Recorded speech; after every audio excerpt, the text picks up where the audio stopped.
Fantastic. Sorry. From body pillows to hair, where we have Ence going up against expert. Unfortunately, you guys can't hear what's going on behind the camera. So let's just get into the game.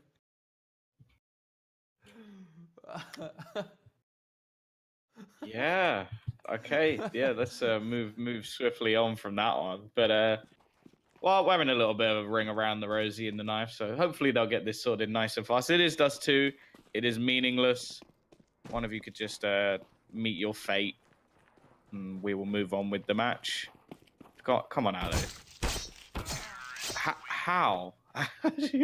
Okay. Anyway, we are going to be going into Dust 2, as said. And yeah, it's going to be Expert facing off against Ence. Obviously, Ence, one of the clear favorites to take this match, but also take the whole MDL pretty much. They're one of the teams that's expected. Okay, yeah, thanks for your input.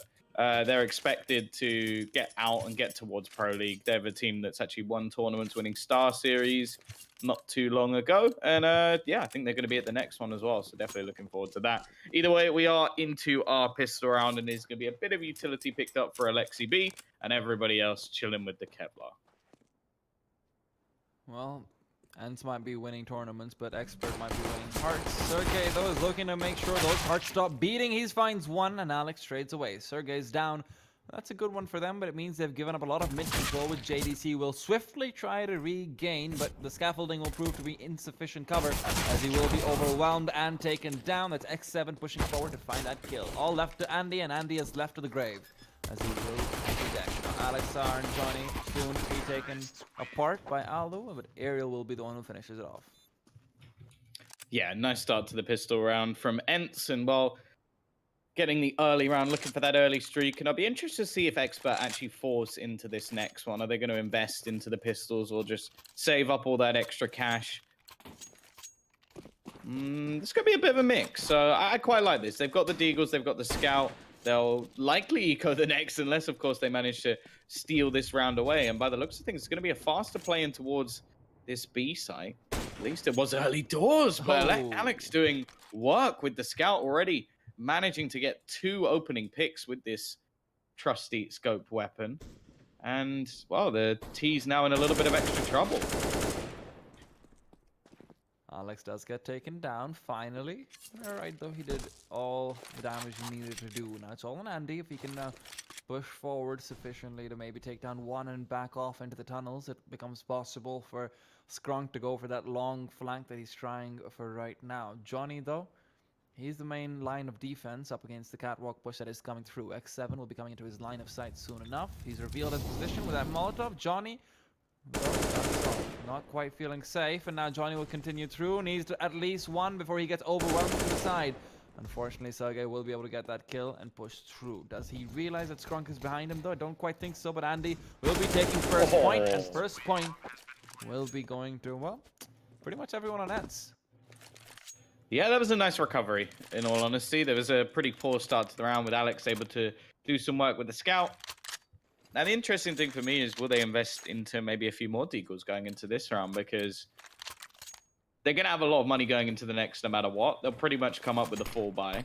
Normally, you see, if a team does eco this round, they force into the last one completely because, as said, they'll have plenty of cash going forward. But yeah, they've gone for a smaller buy, but they really are going to be saving up all of that extra cash ready for that early purchase. And X7, he is so close to hitting that shot through the door with the Scout. I hope he keeps going. Go on. Have a couple more attempts. Well, right now Johnny's having a few cracks, and Alex has got a Zeus, and he rains down lightning to take down Ariel. Now Alexi, feeling like he has to recover the bomb and the round simultaneously. Ence is in some trouble, especially with Alex having regained that AK-47 as they move in towards mid. Now, Alex doesn't have any armor, so that's obviously going to be a problem, but it seems like they've gone for either the misgamble or they're going for a save on both an AK and a MAC-10. Seems like it will be the former, and they will try and duel up all the players from Ence just to make sure they can take away some of that money. They did get some good damage in the previous round as well, so it's understandable why they want to do this. Ence, bomb safely down. Yeah, no real value in losing the AK in this sort of position. All the other weaponry, worthless pretty much. Like, you don't want to be keeping that Mach 10 into the next round. You don't want to, well, keep it in P250, I suppose. If you really want a secondary weapon, then you can keep that. But they might as well just try and get themselves some exits, make some extra cash with the Mach 10. $600 per kill won't go amiss, especially when they're going to be 3 rounds down. But they've kept this Ence side honest. They've reduced the amount of money that they've made in these early rounds, and all in all, quite a big success. And, well, won't get anything more, just padding the stats of Ence a little bit. But they keep that AK, and as I said, they're going to have a hell of a lot of money going into this first fire round. That's where the double off comes in. Hell of a lot of money will buy you a hell of a lot of firepower. Whether they can use it well is yet to be seen, but Alex has already shown proficiency with the scout. What can he show us with the AWP? Well, we've got a few seconds before we find out, because it seems like they're all heading down mid. He finds one backing off quickly. Alexei, though, has had his teammates slowed down far too much to catch Alex off on the retreat. Alu will now be the one taking point. He's already found Andy, and Andy will be the first casualty. Can Alex actually respond? It seems like he won't be given the chance to, as Johnny will have line of fire over towards him, will probably be overwhelmed as well. Instead, he runs down to the CT spawn, makes it a very hard retake, and is relying entirely on JDC for being able to find a few from A long. Now, the question is, do they even go for this retake with little to no utility other than JDC, who's too far away, and Johnny, who himself is in the greatest position? Well, it depends. JDC finds one, finds two, and that's their cue to go in and go for the 4v2. Yeah, quite a big mistake coming out from the players peeking into long, unable to finish off the man in pit. And now, as you said, the CTs have the chance to gather up and take that fight on towards short. Now, the bomb's planted in a strong position for these remaining Ts, and they do still have an incendiary, but with 3 smokes, it'll be fairly simplistic to deny any sort of Molotov spreading onto the bomb. The spray going to be coming out, but nothing really achieved, and the bomb will be diffused within the smoke. Expert with the retake, and now Ence, well, they'll be able to pull up a buy into this round, but the CTs have made sure their economy stays strong, at least for now. Very strong coming out from Expert over there. Just that one play from Andy, A long. Wait, was it Andy? Oh, no, it wasn't. No, it's JDC. It was someone. Yes, it was JDC.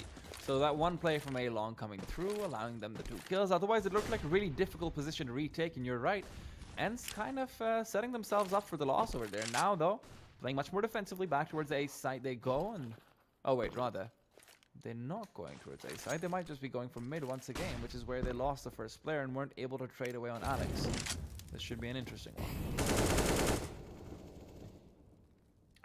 Yeah, much more of a default round, as somewhat expected after what happened in the previous. But I think that's a lot of what we're going to see from Ence. Working those picks early on, looking for those trades to sort of split the defense, especially on the CT side of Dust 2. You see a lot of gamble stacks. You can see one right now. 2 players pronged towards short, support from JDC as well with utility, and just trying to remove portions of the map away. Because the fact is, especially on the A side, you can give away a lot of positions as long as you set yourself up for a retake. But that's not really the start they wanted. One player fading away from that short control, leaving Johnny out, and well, he's already been removed by Alexei B.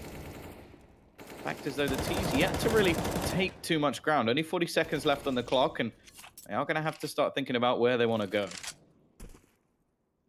Very strong pressure positions coming out from Expert, even though they're 4 versus 5. They've really locked down Ence into one particular place. Now, Skrunky's very aggressive, so he could find a few over here. Finds one, looking for 2 when he pulls out the Molotov.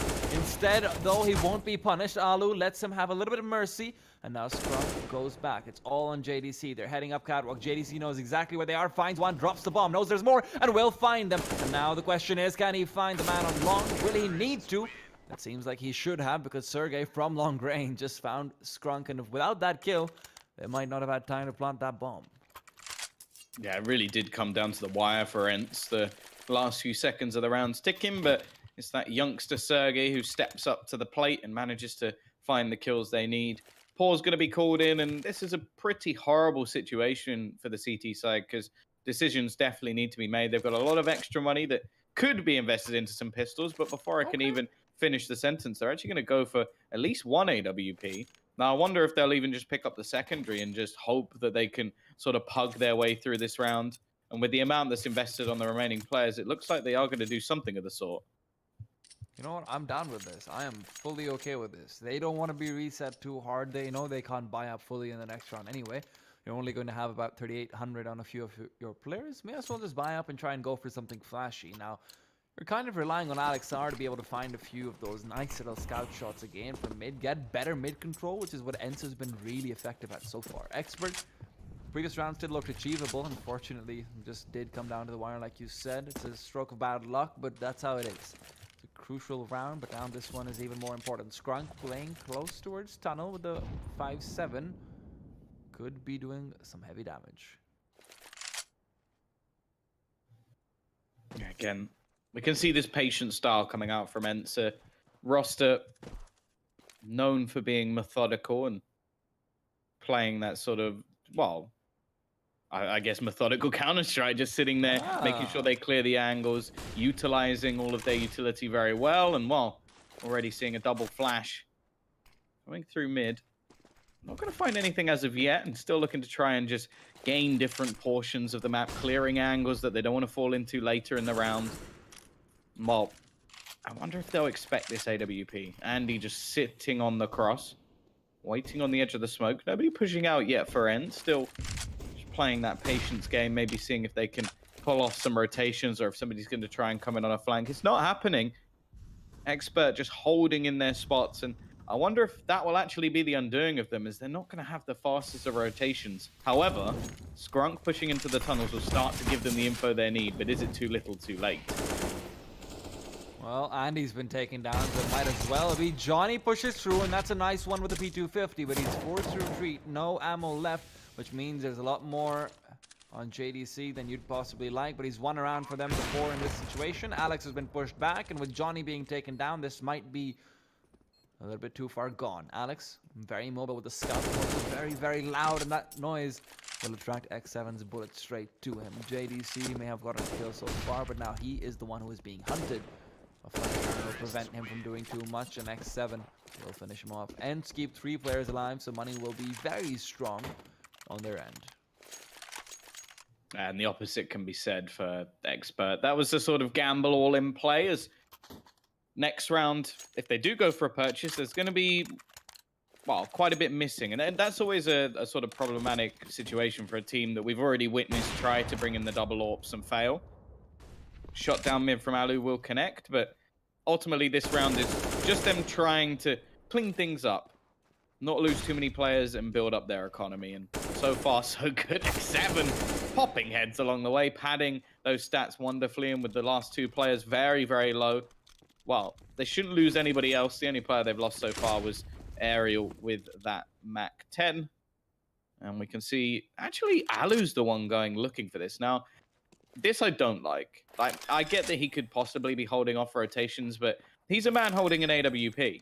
This is a risk that is not worth taking at all. Alu, though, likes to feel the wind through his hair, likes to feel the adrenaline in his veins. He's a man of few emotions on his face, but many in his heart. He's moving through with a P250, looking for trouble, and well, he's found it, but unfortunately for Skrunk, Alu's a bit more than he could actually handle. Now, Alex, 3 HP on him, sitting comfortable, but that comfort might be interrupted soon enough. X7's got more, well, he's got a higher number in his name than Alex does on his HP bar, which is not really great, but at the end of the day, X7 will come out on top, 6-1. Ence keeps on going. And I mean, good eco round, anti-eco round coming out from them. They keep quite a few players alive. Alu gets to, you know, show his skills as well. So why?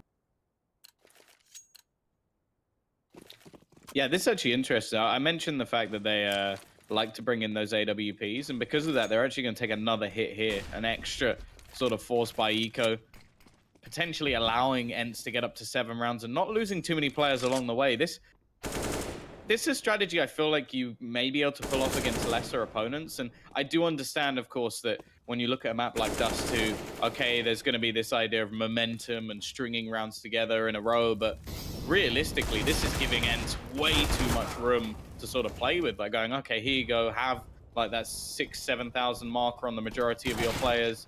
Okay, sure, they've dropped a couple along the way, and maybe if Andy can save that AK, it's not the worst thing in the world, but this is still just very risky in my eyes. And well, let's hope that double up setup pays dividends. Otherwise, they could be in a lot of trouble with 7 rounds already on the board for Ence. It's really funny. The Ence actually ended up missing, I think it's 2 or 3 Molotovs to try and molly out Car, and they just all bounced off the wall and failed to hit, and JDC was able to get a kill because of that. But you're right, and one of the big things about, you know, just relying so heavily on a double op is that, for me, it's generally teams who aren't comfortable in, you know, more of a default style of play, more of a normalized style of play. It's either, unless you've got yourself some ridiculous opping combination like the good old Immortals from PGL Krakow, where they had Henny and KNG, of course. It's very odd to see someone relying only on a double op setup. Well, let's hope this is the moment where they kick things into gear. It's been a pretty quiet game for the majority of their players. I will say Alex, once he's had an AWP in his hands, has managed to find openings. I think both times he actually managed to get the AWP on the table.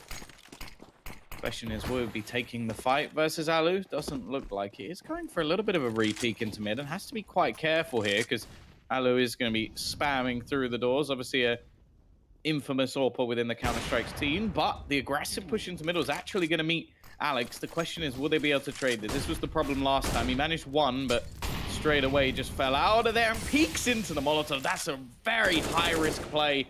And while his teammate's going to fall without any support, and now the B site's under the control of Ence, this is a horrible position for the CT side to be in. And I think they're going to have to fall into a save. That was such a bad play coming out from Alex and Skronk. I'll talk about that in a second because I think Alexi might just want to push through the smoke over here. He does know the location of JDC, but JDC can he get away to safety? Looks like he should be able to. But no, what happened over there is, first of all, Alex throws a Molotov, re-peeks into it rather than repositioning back towards a point where he can really more calmly watch the window. And then while he's doing that, it seems like Skronk wants to smoke off the windows. He gets caught with a smoke in his hand, even though he knows players are coming towards him. So that's just some rookie mistakes, really. Experts showing some of their inexperience, unfortunately, just does tend to happen, even though they are a team that I think you should keep your eye out for. But Ence, nonetheless, off the back of those somewhat careless mistakes, will make it to that 8th round. And suddenly my dream of 12 rounds on Expert is looking a little bit less possible. Well, they do manage to at least retain the double AWP into this round, so they've got at least the purchase they desire. However, one of them's already going to be tagged up and forced into a more passive angle in this round. They did at least make it a little bit more costly, but you still look with Alu, so much money. Okay, just double entries over into long. Not the start to this round they were hoping for, and it's just getting worse and worse. One by one they fall, and well, there's only one left. It's Skronk to at least get a double, but the fact is, his teammate is long forgotten about his friends. He's sat on the B site, just going to try and hold on to his AWP. Yeah, that's just one of those rounds where Sergey runs in, gets himself 2 kills, and wins the round on his own, basically. Alu getting one more is just a nice little sweetener added to it, I suppose. But at the end of the day, you're starting the round off in the worst possible way. 2 early frags gone the other way, and Alex is tagged. So, not really the best of situations. Have you seen Alex's skin, by the way? The one that he has right now for the gone. Yeah. It's quite nice.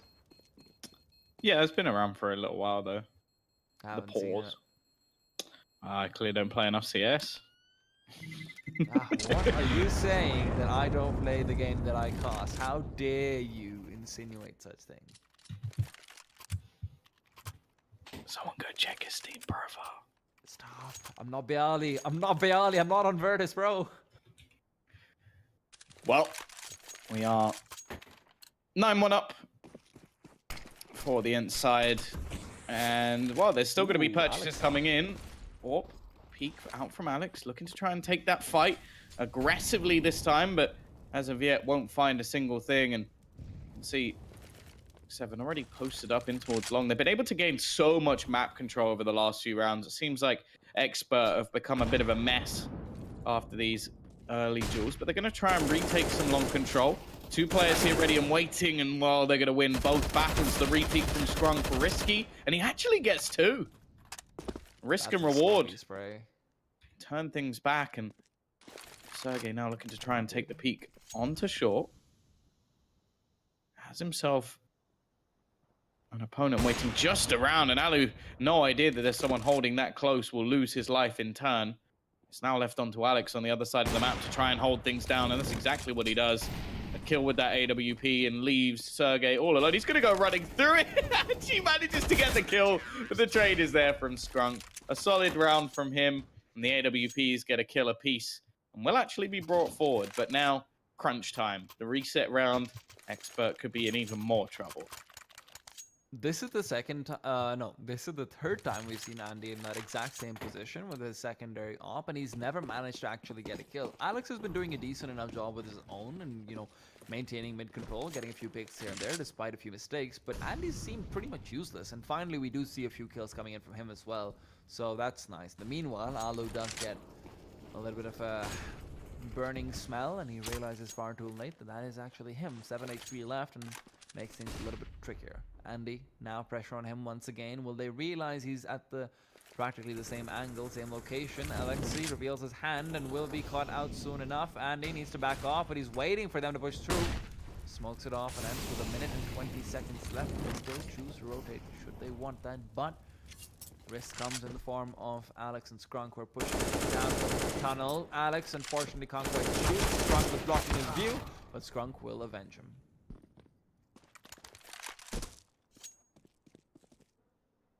Bomb slowly making its way through tunnels. Doesn't have much support, and the play into middle fails, leaving a pretty disjointed offense at the moment. But that kill onto the B side actually makes things a little bit interesting. Aerial will have to try and take this fight alone if he wants to get that bomb down. Johnny's on the other side, and Alu actually catches off one of the rotations to turn this 2v4 right back into an even scenario. Johnny, he has to be careful trying to take this peak. He's hoping that there'll be some sort of plant coming in. It's actually going to be faked out by Aerial, but Johnny not taking the bait, knowing he's low, doesn't really want to risk things here. He does have all the information available to him. It's only the position of Alu that starts to bring things into question. Aerial really wants to try and bait Johnny into a peak before going for this bomb plant, but this time it's just going to stick it. Alu, in the meantime, has managed to rotate around, and now he knows where all the remaining players are. Almost misses the timing, but the fact is the peak comes through, and Aerial and Alu, they do enough to save Ence, and more importantly, destroy the economy of Expert. Yeah, just a little bit unfortunate over there. The first kill that Aerial got onto the side onto Scrunk. Scrunk actually just threw out that incendiary, and Aerial was able to bypass it. And Scrunk, because he didn't wait long enough for it to fall, it meant that Aerial could stab him in the back, and off the back of that, basically just give them a chance in 2v5 that they were able to convert into a victory. Then, in a small sequence of unfortunate event and small mistakes from Expert after small mistakes mean that they will be reset and put into that very difficult situation where you've basically got no hope other than Alex are on that scout. Now, Alex, he's given us a few signs of life before, but right now there might be a looming sign of his death, and that sign comes in the form of a flashbang. He will be able to retreat, though.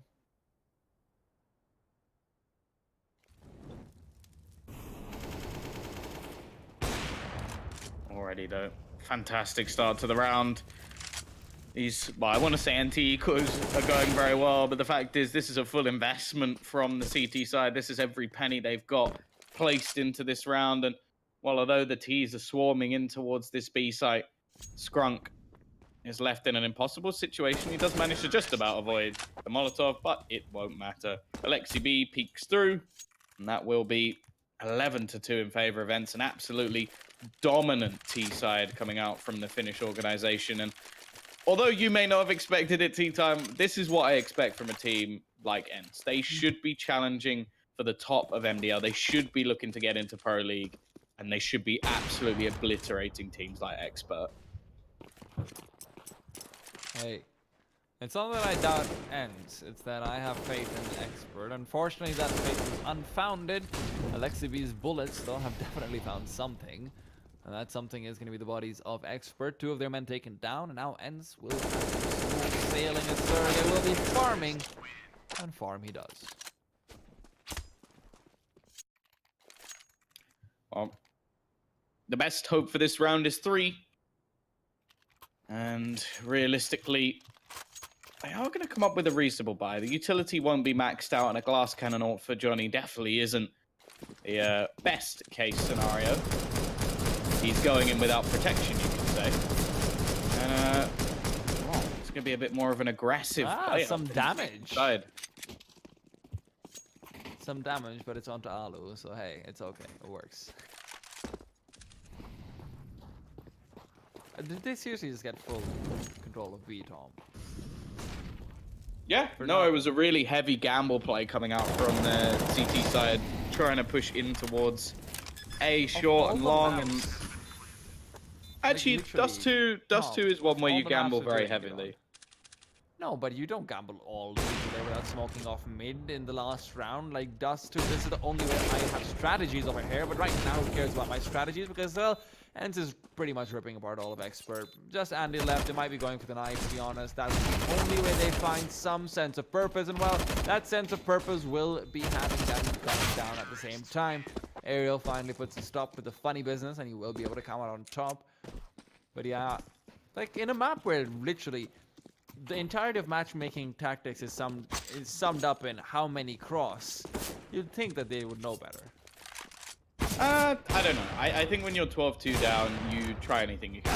So I don't actually have too much against the gamble. Obviously, I'm pretty sure they smoked the cross, so no one on the other side could actually tell how many people crossed over, and they just tried to gamble and play very aggressively. But unfortunately for them, Ence ran right into the B side. I think it's one of those situations where you go for a cheesy Hail Mary play. You've lost so many rounds in a row now. You're up against a team that is one of the powerhouses of MDL and realistically should be in Pro League. So you got to take risks, and I appreciate the effort. Obviously, didn't work out, and they got absolutely wrecked, but now they're going to try and do it on the T side, and they're going to go for some B play of their own right in towards this B site. They got the P250 for a little bit of extra range early on, but Sergey's looking to slap them back. Finds himself a double, but a double will fall in return.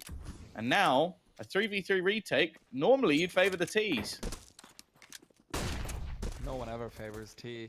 But Alexi's going through. He's looking for a few. Finds a couple of shots through the smoke, but it's not going to be a kill. And Skrunk will risk the bomb plant, not knowing that there's a few players coming in from behind. And, well, those players will be met by Johnny. Johnny, though, isn't quite very ready to welcome them home. He's waiting for the push to come through. Here's the shots being rung out. Skrunk finds one. They still haven't managed to take down Alexi, and that's a problem because he pushes through and finds one. Alu making it 2, and, well, with that bomb defuse, it should be 14, and quite possibly could be signs of the end coming through from Ence. Yeah, the thing that'll be interesting to me here is do we just see the gamble buy? A lot of teams will do this anyway with getting the bomb down, and realistically, Expert are in such a horrible position. You somewhat expect in, yeah. They're going to juggle around a few AKs, give themselves at least a chance here, and considering there's only 3 rifles on the other side, they've got a chance, and they've got a reasonable amount of utility as well. So this is really the sort of last hope, otherwise they're going to be fighting with very little into the next round. And while Alu, I think he's getting ready to have his tea. Just looking to go a little bit more aggressive into short, take these angles that probably won't be expected so early in the half, and already manages to remove most of the health of Alex very early in this round. And well, you can see the sort of double-pronged long take from the CT side. They're gambling themselves a little bit. The fact is, it's not going to be expected to peek out. Actually not going to do too much, but the damage is there already onto these remaining players. You can see the rotation coming in from pretty much everybody over on the Ence side. The fact is, will there be any sort of realization from the T side, or are they just going to try and fight in towards this site because Sergey's waiting? He finds 2x7. Just like the suicide play. It doesn't even matter because the youngster does it all. 4 kills, 15-2. Good luck, Expert, because you now have to fight with even less than you did before. See, that's a problem. Even if you take down the double-pronged long take, Sergey's still there on the other side with 4 kills, and Expert just can't get anything done over there. 15-2 and Ence, well, they're pretty much manicuring their nails. They're pretty much just laying back, chilling, and waiting for the major because they look ready. 7 with the MP9 should not have been the player I had my camera on because Alu's getting kills on the other side of the map. He does find the opening pick, but it's returned very swiftly. Alu himself will be the casualty, and it seems like Johnny might be a point of more action to come very soon. 4-3. Ence might be a man down, but they've been fine in the past, and Alexei with an XM is looking to be more than just fine. He's looking to be very, very rich. Oh, they've got themselves the advantage. Aerial, hoping to go aggressive towards long. He's got to be careful because Skrunk's just playing the patience game. Trying to make sure that nobody can take control. Close mid spot from Alexei B. I'm praying this XM gets some damage in. My favorite gun. Actually, Aerial's going to manage to win that duel. He's continuing the push forward. He's got his trusty MP7 and a second kill to his name. Now the XM comes, pounce it in, and it is done and dusted. Just far too easy for Ence. Did you say 16-12? I think you missed a digit. Wouldn't be the first time I've missed some digits, honestly. And on that note, we're going to be saying goodbye because unfortunately, the broadcast today was a little bit of a short one. And but remember, it's short and sweet, just like Tomba is on the desk next to Jason Kaplan. And on that note, we're going to be ending it. Thank you all for tuning in. Ence versus Expert. Ence completely dominating, and we're signing off.